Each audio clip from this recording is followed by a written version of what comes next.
యాకోబు ఒక్కడే ఒంటరిగా మిగిలిపోయాను. అది ఎంత ఏడుచుకున్నాడో. వచ్చాడు, ఇక ఆ బాధ చూడలేక వచ్చాడు. మరి మనం ఏడితే ఉండలేడుగా. ఏబు దగ్గరకు వచ్చినోడు, దావీదును గాచినోడు, యోసేపుకు తోడై ఉన్నాడు, యాకోబును పలకరించడానికి వచ్చాడు. కదిలిచ్చాడు, పట్టుకున్నాడు. తొడగూడు వసిలింది, బలహీనుణ్ణి చేశాడు. కాళ్ళు పట్టుకున్నాడు. దాటిపోతావా అని ఏడ్చాడు. తెల్లారతను వదులన్నాడు. ఆశీర్వదించకుండానే పోతావా? ఒక్క ఆడ మనిషి కోసం 21 సంవత్సరం తగలబెట్టా. ఎంత ప్రేమించానో చూడు మరి రాహేల్ని. 21 years వదిలేశా. 12 సంతానం పిల్లలు వదిలేశా. మందలు దాసదాసీలు వదిలేశా. ఇది కాదు ఆశీర్వాదం. నాకు నువ్వు కావాలి, నువ్వు కావాలి, నువ్వు కావాలయ్యా. నువ్వు రావాలి, నువ్వు దీవించాలి.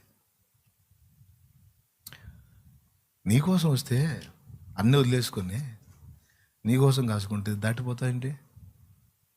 ఆశీర్వదించు. నీ పేరేంటి? యాకోబు.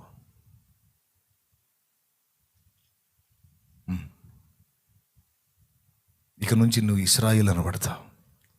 నువ్వు నరులతోనూ దేవునితోనూ పోరాటితివి కనుక, గెలిచితివి కనుక నువ్వు నా హృదయాన్ని కూడా గెలిచావు నాయన. ఇప్పుడు కాదు, ఎప్పుడో గెలిచావు, ఎప్పుడో గెలిచావు. అందుకే నిన్ను వెంటాడా. ఇప్పుడు కాదు, ఎప్పుడో గెలిచావు యాకోబు. ఇక నుంచి నువ్వు ఇశ్రాయేలు. నీ సంతానమును ఆశీర్వదిస్తాను. నీ సంతానంలోంచి రక్షకుడుగా నేనే వస్తాను. ఆ తర్వాత మళ్ళీ వచ్చి మొత్తంతో జాయిన్ అయ్యాడు. ఈ సన్నివేశాలన్నీ మీరు చూడండి. ఫస్ట్ ఒంటర్లు అయిపోయారు, గాయపరచబడ్డారు, వేధించబడ్డారు, తరమబడ్డారు, దిక్కులేని వారిగా ప్రలాపించారు. నా గతి ఏందయ్యా అని ఏడ్చారు.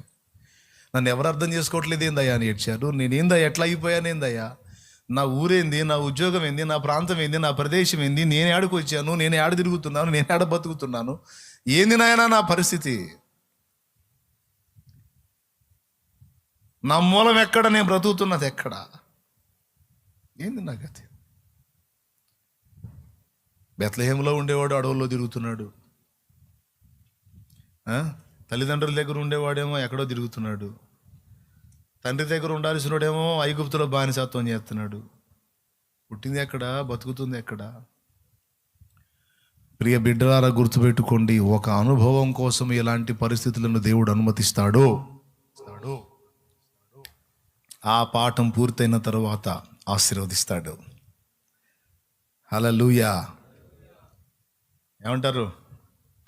అప్పటిదాకా అవసరమైతే నీకు ఎంతో కనెక్టింగ్లో ఉండేవాళ్ళని సైతం విడగొడతాడు. ఎంతో సమీపంలో ఉండేవాళ్ళని సైతం విడగొడతాడు. గుర్తుపెట్టుకొని జాగ్రత్త పడదాం. కృంగిపోక, అధైర్యపడక, దేవుడు నేర్పుతున్న పాఠాలను ఎరిగి దేవుణ్ణి హత్తుకుందాం. మీరు ఈ జీవితాలు మొత్తం చూడండి. ఆ ఆశీర్వాదం వచ్చిన తర్వాత ఏశావు యాకోబుని ఎదుర్కొని కొడతా, సంపుతా, తిడతా అన్నాడా? ఊరే ప్రేమ వచ్చింది, పట్టుకొని కౌగిలించుకొని ముద్దు పెట్టుకొని తమ్ముడు ఎలిగెత్తేడ్చాడు. రే తమ్ముడు, ఇన్ని సంవత్సరాలు అయిపోయిందిరా నిన్ను చూసి, ఏందిరా అయ్యా నీ దాసుడిని. దాసుడేందిరా, నా తమ్ముడిరా నువ్వు. వీళ్ళందరూ ఎవరు అయ్యా? ఇవి నీ దాసుడు దేవుడు ఇచ్చిన మందలు, ఇదిగో వీరు ఆయన భార్యలు, ఇదిగో ఈ పిల్లలు నీ దాసుని పిల్లలు. తమ్ముడా, ఇక ఇవి తీసుకో, నాకెందుకురా, నన్ను దేవుడు దీవించాడు, వద్దులే, నువ్వు బాగుండవు నాకు చాలు నాయన. శత్రువు 400 మందిని వెంటేసుకొని యాకోబు వస్తున్నాడని తెలిసి చంపుదామని బయలుదేరిన శత్రువుగా వచ్చిన అన్న దేవుడు దర్శించి అతన్ని ఆశీర్వదించిన తర్వాత ఆ శత్రువు కాస్త అతన్ని కౌగిలించుకొని ఏడ్చేటట్టు చేశాడు దేవుడు. అర్థమైందా? శత్రువు అనుకున్న అన్న, శత్రువు అనుకున్న మామ దీవించిపోయాడు, సమాధానం పొందిపోయాడు. శత్రువు అనుకున్న అన్న ముద్దు పెట్టుకొని ఏడ్చాడు, తమ్ముడా ఎంతకాలం ఎదురు నేను చూశాను. ఏబు గ్రంథం చివరిలో చూడండి మీరు, సోదరి మండలం అందరూ వచ్చి, సోదరి మండలం అందరూ వచ్చి, తమ్ముడా ఒరు అన్నయ్య ఎంత లేచి బాధలు పడ్డావురా అని ఒక్కొక్కరు ఉంగరం ఇచ్చారంట, అబ్బాయిని ఓదార్చారంట. ఎవరిని? ఏబు అబ్బాయిని. చూడండి చివరిలో ఉంటుంది, నేను అది చదివి బెత్తరపోయా, ఈ గుంపంతా ఇడిపోయారా అని. దేవునికి స్తోత్రం కలుగును కాక. ఆ కష్టకాలం ఇడిపోయారు వీళ్ళందరని. ఏమండి అట్లా ఉంటుంది. ఎంత అభ్యాసం, పాఠం. ఓకే, అట్లాగే దావీదుది కూడా, యోసేపుది కూడా. కష్టకాలంలో యోసేపుకి ఎవరు లేరు. ఎన్ని వాళ్ళు పడ్డాడో అంత లైన్ అయిన తర్వాత మొత్తం పోయి పడ్డారు. టోటల్ ఫ్యామిలీ అంతా భయపడింది. బిడ్డలారా, ఈ భక్తుల జీవిత అనుభవాల్లో బోలెడంత ఆదరణ, సమాధానం, దేవుడి నడిపింపు మనకు అర్థమైద్ది. కాబట్టి కొన్నిసార్లు అంత సమీపంగా ఉన్నట్టు ఉంటుంది, కొన్నిసార్లు అందరూ దూరం అయిపోయి ఒంటరిగా ఉన్న అనుభూతి కలిగిద్ది. కొన్నిసార్లు గొప్ప సంతోషంతో ప్రయాణం సాగుతున్నట్టు ఉంటుంది, కొన్నిసార్లు గొప్ప నిరాశ ఆవరించిద్ది. కొన్నిసార్లు గొప్ప ఉల్లాసం, ఉత్సాహంగా ఉంటుంది, కొన్నిసార్లు ఏమో ఎక్కడో అధపాతాళం దిగిపోతున్న అనుభూతి కలిగిద్ది. ఇంకా లేదురా లైఫ్ అన్నంత ఇరిటేట్ కలిగిద్ది అనమాట. కానీ ఆ సంతోషంలోనూ, ఈ నిరాశలోనూ, ఆ దుఃఖంలోనూ, ఈ ఆనందంలోనూ, అన్నింటిలో కూడా ఆయన నీ చెయ్యి పట్టుకున్నాడని ఒక్కటి మాత్రం గుర్తుపెట్టుకో. నువ్వు ఆయన్ని ప్రేమించే బిడ్డవే, నువ్వు ఆయన హత్తుకున్న బిడ్డవే, నిన్ను వదలలేదని మాత్రం గుర్తుపెట్టుకో. వదలడు గాక వదలడు. ఈ అనుభవాల పాటు అయిపోయినాక ఆయన ఇచ్చిన కృప ఏందో నీకు అర్థమైతే.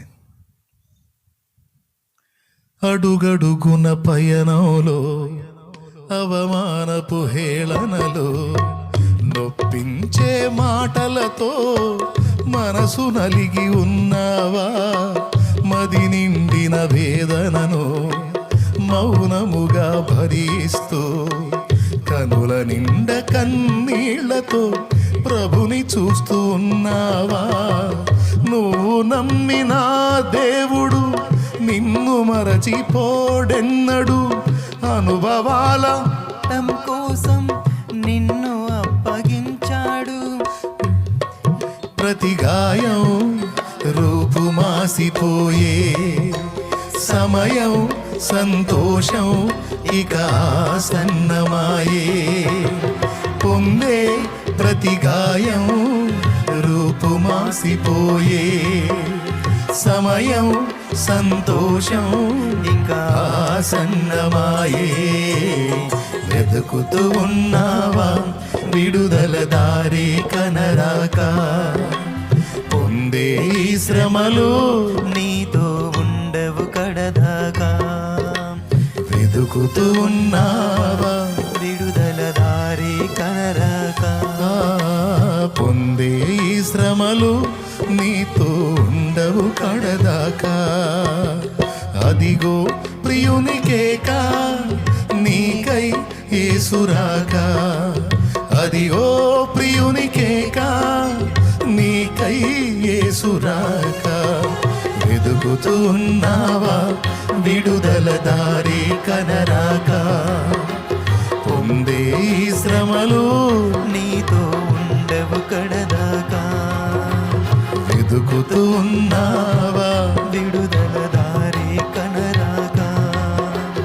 పొందే ఈ శ్రమలు నీతో ఉండవు. దేవునికి మహిమ. ఎవరెవరు ఏ పరిస్థితిలో ఉన్నారో దయచేసి నేను చెప్పిన ఈ భక్తి, దేవుణ్ణి ప్రేమించే తత్వం అనేది నీ గుండెల్లో ఉందో లేదో ఒక్కటి వెరిఫికేషన్ చేసుకో. అదే ఆలోచనతో అందులోనే నువ్వు నిండిపోవాలనేది దేవుని కోరికే. ఇంకా చెప్పాలంటే కొంచెం దేవుని పట్ల నీకు ప్రేమ ఉంటే అది పరిపూర్ణమయ్యేటట్టు ఆయనే చేసుకుంటాడు. కొంచెం ఆయన పట్ల నీకు ప్రేమ, ఆయన పట్ల నీకు కొంచెం ఆసక్తి ఉంటే ఇక అందరి సంగతులు నీకు రుచి చూపించి పూర్తిగా నువ్వు ఆయన మీద డిపెండ్ అయ్యేటట్టు చేస్తాడు. అనుభవాలన్నీ నీకు నేర్పుకుంటాడు. నాతో దేవుడు మాట్లాడిన మాటలే పాటలు, అవన్నీ ఆయన ఇచ్చినాయే. అనుభవాల పాఠం కోసం నిన్ను అప్పగించాడు, పొందే ప్రతి గాయం రూపుమాసిపోయే. ఈరోజు నిన్ను గాయపరిచి నొప్పి పుట్టించే ఈ గాయాలు తర్వాత మధురమైన జ్ఞాపకాలుగా మారతాయి. లే పైకి లే, ఎందుకంటే ఆల్రెడీ అనుభవించి ఆనందాన్ని పొందుతున్నాం కాబట్టి చెబుతున్నాం.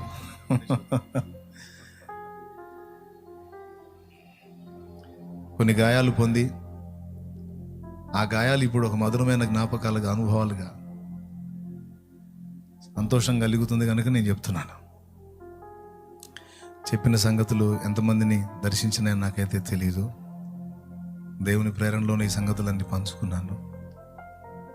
ప్రజెంట్ మీరు ఎదుర్కొంటున్న కలతలను బట్టి కృంగిపోవద్దు. ఎవరెవరు ఏ స్థితిలో ఉన్నారో నాకైతే తెలియదు. ఎందులో నలుగుతున్నారో, ఏ విషయాలను గురించి శ్రమను అనుభవిస్తున్నారో నాకు తెలియదు. ఏ సంగతులను గురించి కృంగిపోతున్నారో, కుమిలిపోతున్నారో, దిగులు చెందుతున్నారో, నిరాశపడుతున్నారో, నిరుత్సాహపడుతున్నారో నాకు తెలియదు. ఒక్కటి మాత్రం చెప్పగలుగుతాను, నువ్వు దేవుణ్ణి ప్రేమించే హృదయం కలిగిన వాడివి. ఇక నిన్ను తేలిగ్గా వదిలిపెట్టాడు దేవుడు. అన్ని సంగతులు నీకు తెలియజేసి, అన్ని అనుభవాలు నీకు నేర్పి నిన్ను ఆయనకు అనుగుణ్యంగా చెప్పుకుంటాడు. నీకు సిద్ధపరిచిన బహుమానాన్ని నీకు ఇస్తాడు. ఇహమందు పరమందు కూడా ఇస్తాడు. నమ్ము దేవుణ్ణి, సిగ్గుపరచబడవు, సందేహించకుండా నమ్ము, అవమానపరచబడవు. ప్రార్థన చేయి, దేవా నీకు వందనాలు.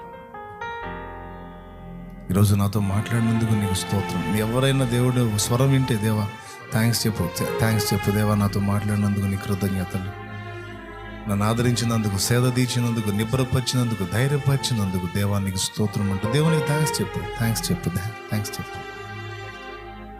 అవును తండ్రి, ఈ శ్రమల అనుభవాలన్నీ తొలగింపబడి ఒక సమాధానకరమైన అనుభవంలోకి నేను వస్తాను. అవును, అందరూ ఉండి కూడా ఏకాకిలా బతుకుతున్నాను. అయ్యో దేవా, దావీదు నాయనా 6 అన్నదమ్ములుండి కూడా ఒంటి పక్షిగా తరం పడ్డాడు. ఒక్కడు కూడా తోడలేడు. ధైర్యపరిచేవాళ్ళు, నేనున్నా లేరా తమ్ముడు అన్నవాళ్ళు. ఎవరి ఆదరణ లేదు. కేవలం నువ్వే దేవా అని పరిగెత్తాడు. నిజంగా నా ప్రభువా, మాకు కూడా కొన్ని అనుభవాలు నేర్పావు. ఇప్పటికే నీకు స్తోత్రం. నమ్ముతా దేవా, నమ్ముతా. నీ దాసు నోటు నువ్వు పలికించిన మాట నిజమని నమ్ముతా. అది నీ స్వరమని నమ్ముతా. యాకోబు నిన్ను అమితంగా ప్రేమించాడు. నువ్వు ఇచ్చేవి కావాలని కోరుకున్నాడు. దానికోసం తనకు ఉన్నవి కూడా కోల్పోవడానికి ఇష్టపడ్డాడు. చరిత్ర పుటలో నిలిచాడు. చివరికి నువ్వు యాకోబు దేవుడు అని చెప్పుకున్నావు. దావీదు కుమారుణ్ణి అని పిలిపించుకున్నావు. దేవా, నీ పిల్లలుగా మేమన్నాం. మా అనుభవాలు కూడా మాకు ఆశీర్వాదాలు అవుతాయి. నా తండ్రి, ఏబైతే నా సేవకుడైన యోబు అని సాక్ష్యం పొందాడు. నా సేవకుడైన యోబు, బా, ఆ ధన్యత మాకు కావాలి. నీ మెప్పు కావాలి, నీ దీవెన కావాలి, నీ కాపుదల కావాలి, నీ స్నేహం కావాలి, నీ సాహచర్యం కావాలి, నీ సన్నిధి కావాలి, నీతో జీవితం కావాలి దేవా, నీతో జీవితం కావాలి. అన్ని చూసా దేవా, అన్ని చూసా. ఏదో ఉంటున్నానంటే ఉంటున్నాను, కానీ నాకు ఎన్ని కాదు, నువ్వు కావాలి. బాధ్యతలు ఉన్నాయి కనుక, అనుబంధాలు ఉన్నాయి కనుక, బంధాల బాధ్యతలు నెరవేర్చాలి కనుక అట్లా మనుగడ సాగిస్తున్నాను. కానీ అన్నిటికంటే ఎక్కువగా నువ్వే కావాలి. నీకోసం బ్రతకాలి, నీ సంతోషాన్ని వెతకాలి. నీకు ఇష్టం లేని వాటిని వదిలేయాలి. నీకు ఇష్టమైనవే నేను చేయాలి దేవా, నా ఆశ. నిన్ను ప్రేమిస్తున్నానని నీ ఎరుగుతూ, నువ్వు నన్ను ప్రేమిస్తున్నావని నేను ఎరుగుతాను. నన్ను ప్రేమించే నువ్వు నేను అనుభవించే చూస్తా ఊరుకోవని కూడా తెలుసు. నిశ్చయంగా సహాయం చేస్తా. చేసినా చేయకపోయినా నిన్ను ప్రేమిస్తానే ఉంటా దేవా. నువ్వు పలికినా పలకపోయినా నిన్ను ప్రేమిస్తానే ఉంటా. నువ్వు ఆనందపరిచిన అవమానానికి అప్పగించినా నేను ప్రేమిస్తానే ఉంటా. హల్లెలూయా. ఇంక నాకు ఏం చేయాలయ్యా, నువ్వు ప్రాణం పెట్టావుగా. నీకు థ్యాంక్స్, కృతజ్ఞతలు, వందనాలు, స్తోత్రం.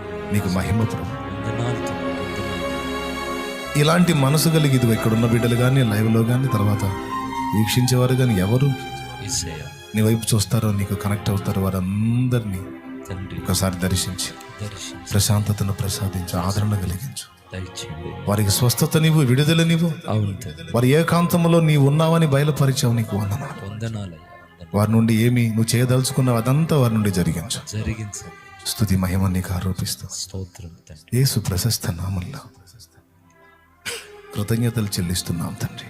ఆమేన్. ఆమేన్. ఆమేన్. ఆమేన్. మన తండ్రి అయిన దేవుని ప్రేమ, ఆయన ప్రియకుమారుడు మనందరి ప్రాణప్రియుడైన యేసయ్య శాశ్వత నిత్య కృప, పరిశుద్ధాత్మతోడి మనోహర దివ్య సహవాసం, సమాధానం సమకూడింది మనకు సకల పరిశుద్ధులకు సార్వత్రిక సంగమంతుడికి.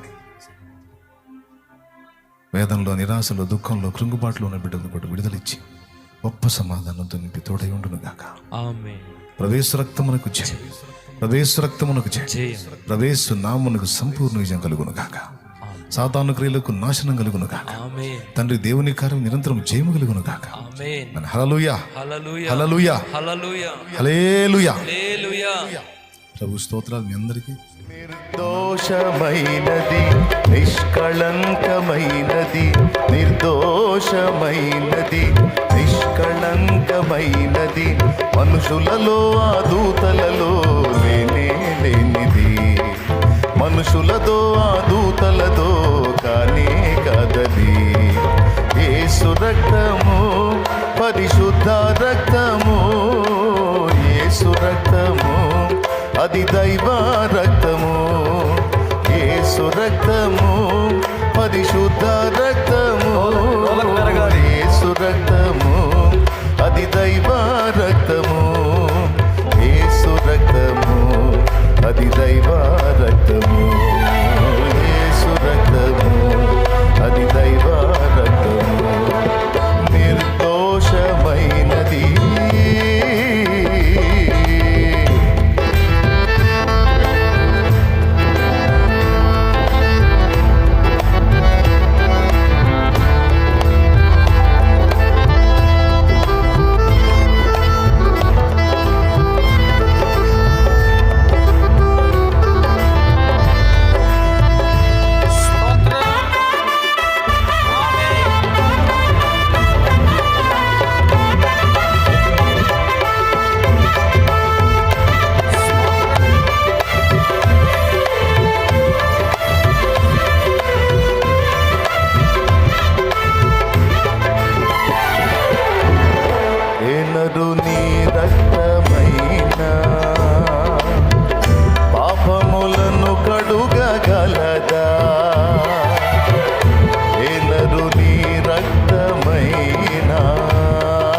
రక్తము నా యేసు రక్తము, యేసు రక్తము పరిశుద్ధ రక్తము, యేసు రక్తము అది దైవ రక్తము, యేసు రక్తము పరిశుద్ధ రక్తము, యేసు రక్తము అది దైవ రక్తము, యేసు రక్తము అది దైవ రక్తము. పడదాం. యేసు రక్తము అది దైవ రక్తము, మైనది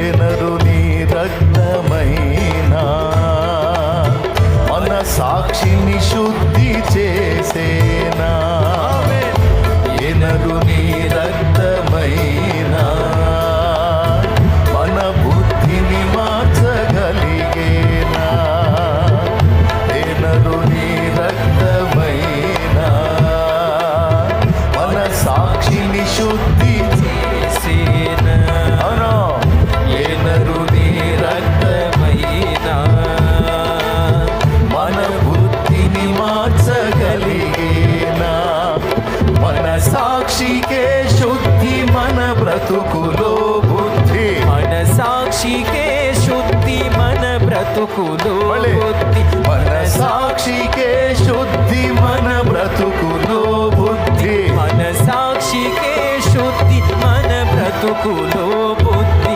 కలిగించు రక్తము నా యేసు రక్తము, కలిగించు రక్తము నా యేసు రక్తము, యేసు రక్తము పరిశుద్ధ రక్తము, యేసు రక్తము అది దైవ రక్తము. ఆమేన్. యేసు రక్తము పరిశుద్ధ రక్తము, యేసు రక్తము అది దైవ రక్తము, యేసు రక్తము అది దైవ రక్తము, యేసు రక్తము అది దైవ రక్తము, యేసు రక్తము పరిశుద్ధ రక్తము, యేసు రక్తము అది దైవ రక్తము, యేసు రక్తము పరిశుద్ధ రక్తము, యేసు రక్తము అది దైవ రక్తము, యేసు రక్తము అది దైవ రక్తము, యేసు రక్తము అది దైవ రక్తము. ఆరాధన స్తుతి ఆరాధన, ఆరాధన స్తుతి ఆరాధన, ఆరాధన స్తుతి ఆరాధన, ఆరాధన స్తుతి ఆరాధన, ఆరాధన స్తుతి ఆరాధన, ఆరాధన స్తుతి ఆరాధన, ఆరాధన స్తుతి ఆరాధన, ఆరాధన స్తుతి ఆరాధన, నా పరలోక తండ్రికి స్తుతి ఆరాధన, ఆరాధన స్తుతి ఆరాధన, ఆరాధన స్తుతి ఆరాధన, ఆరాధన స్తుతి ఆరాధన, ఆరాధన స్తుతి ఆరాధన, ఆరాధన స్తుతి ఆరాధన, ఆరాధన స్తుతి ఆరాధన, ఆరాధన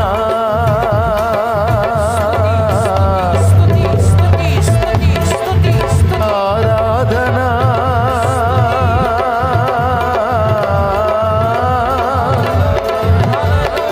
ఆరాధన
మాకు శారీరక మానసిక ఆత్మీయ స్వస్థత మాకు దయచేయి.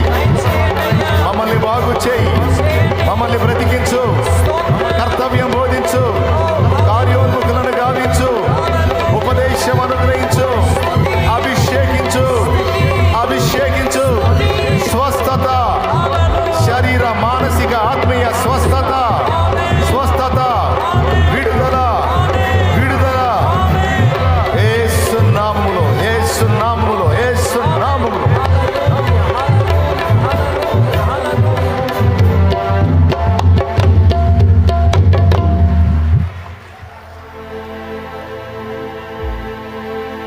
యేసు నామములో గొప్ప విడుదల, గొప్ప ఆదరణ, గొప్ప స్వస్థత, గొప్ప సమాధానం, గొప్ప జీవం. యేసు నామములో, యేసు నామములో, యేసు నామములో కలుగునుగాక. ఆమేన్.